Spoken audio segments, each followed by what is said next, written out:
Sir. அதனால் புதுசும் but ஒவ்வொரு கேரக்டரும் ஒரு சேலஞ்ச் தானே, எல்லாமே சேலஞ்ச் தான். பாசிட்டிவ் கேரக்டர் மட்டும் ஈஸியாக பண்ணிட முடியுங்கிறது கிடையாது, அதுவும் வந்து ஒரு சேலஞ்ச் தான். ஸோ ஏற்றுக்கிறது ஏற்றுக்காததுங்கிறது வந்து அந்த டைரக்டர் எப்படி ப்ரெசென்ட் பண்ணுறாங்க அப்படிங்கிறது அது மேலே தான் டிபெண்ட் ஆகும். அந்த ஷேடு போயிடுச்சுன்னு நினைக்கிறீங்களா? பாசிட்டிவ் ஷேடா? அந்த நெகட்டிவ் ஷேடு இல்லை ஓசிங்கிற ஷேடு போச்சுன்னு நினைக்கிறீங்களா நீங்கள்? இல்லை போகக்கூடாதுன்னு நினைக்கிறேன். ஏன்னா எங்கே பார்த்தாலும் அதுதான் தெரியுது. இல்லை நிச்சயமாக ரொம்ப காலங்களாக வந்து நெகட்டிவ் கேரக்டர்ஸ் பண்ணணும் அப்படிங்கிற ஒரு எதிர்பார்ப்பில் ஒரு ஏக்கத்தோடு தான் இருந்தேன். எனக்கு வந்து நெகட்டிவ் கேரக்டர்ஸ் யாரும் கொடுக்கல காலங்களில். பாசிட்டிவ் சின்ன சாஃப்ட் கேரக்டர்ஸ் அப்படி தான் கொடுத்துட்டு இருந்தாங்க. இப்போ தான் வந்து விடுதலைக்கு அப்புறம் தான் இது இந்த மாதிரி வந்திருக்கு. நான் என்ஜாய் கேட்டேன். இந்த படத்தில் எப்படி சார் உங்களோட கான்ட்ரிபியூஷன்? ஒரு மெயின் ஆன்டகனிஸ்ட்டு, ஒரு கெட்டவன் கேவலமானவன் அப்படிங்கிற ஒரு கேரக்டர். கூத்து கலைன்னு கூத்து வாத்தியார்.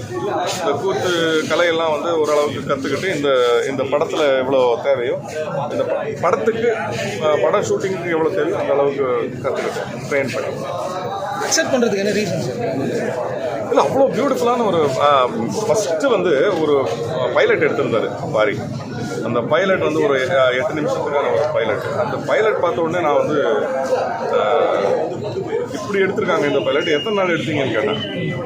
2 நாளில் எடுத்தோம் அப்படின்னாரு. 2 நாளில் இவ்வளோ குவாலிட்டியாக எடுக்க முடியுமா அப்படிங்கிறது ரொம்ப ஆச்சரியமாகவும் எனக்கு பிரமிப்பாகவும் இருந்தது.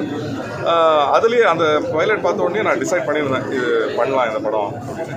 அதுக்கப்புறம் நேரில் பார்த்து கதை கேட்கும்போது ரொம்ப அசத்திட்டார். கதை இந்த கேரக்டர், என்னோட கேரக்டரை இது பண்ண விதம், எக்ஸ்பிளைன் பண்ண விதம் எல்லாம் ரொம்பவே வந்து மூவி வந்து கண்டிப்பாக எல்லோரும் தியேட்டரில் போய் பார்க்கணும். ஏன்னா இது வந்து ஓடிடியில் வரணும்னு சொல்லி வெயிட் பண்ணாதீங்க. பிகாஸ் இது வந்து தியேட்டர் எக்ஸ்பீரியன்ஸ் தான் கண்டிப்பாக வந்து சூப்பராக இருக்கும்.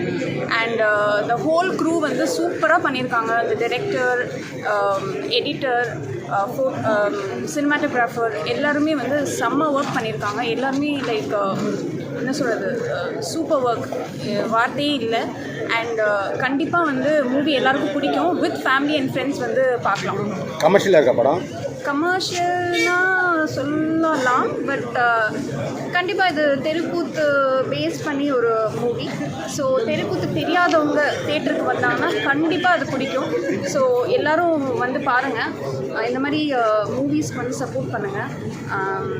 அவ்வளோதான். ஹீரோ வந்து அந்த பெண்ணுடைய வேடம் போட்டு அதே மாதிரி கேரக்டர் பண்ணியிருக்காரு. அது தியேட்டரில் வந்து எப்படி ஃபீல் ஆகுது? அமேசிங்காக பண்ணியிருக்காங்க. பர்ஃபார்மன்ஸ் வைஸ் அப்படியே கூஸ் பம்ப்ஸ் எங்களுக்கு.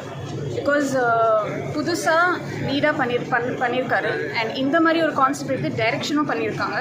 So we are so happy and proud, இமோஷ்னலாக இருக்குது ஆக்சுவலி. பெரிய ஹீரோங்க இந்த மாதிரி கேரக்டர் எடுத்து பண்ணுறதுக்கு வாய்ப்பு இருக்கா? ஐ திங்க் இந்த மூவி வந்து அவர் எழுதியிருக்கிறது வந்து அவர் மட்டும் தான் பண்ண முடியும். பிகாஸ் அவருக்கு வந்து அந்த ஆர்ட் பற்றி தெரியும் நல்லா. ஸோ அதனால் அவர் எடுத்து பண்ணியிருக்காரு. சூப்பராக பண்ணியிருக்காங்க. கண்டிப்பாக எல்லோரும் வந்து சப்போர்ட் பண்ணுங்கள். ஃபேமிலி ஃப்ரெண்ட்ஸ் கூட வாங்க. இளையராஜா சாரோட சாங்ஸ் ஆகட்டும், பேக்ரவுண்ட் மியூசிக் எப்படி இருந்தது? தெரிக்க விட்டாரு சார். பிகாஸ் அவரோட மியூசிக் தான் ஒரு பலமே ஃபார் த மூவி. கம்பேக்கான்னு சொல்லலாமா?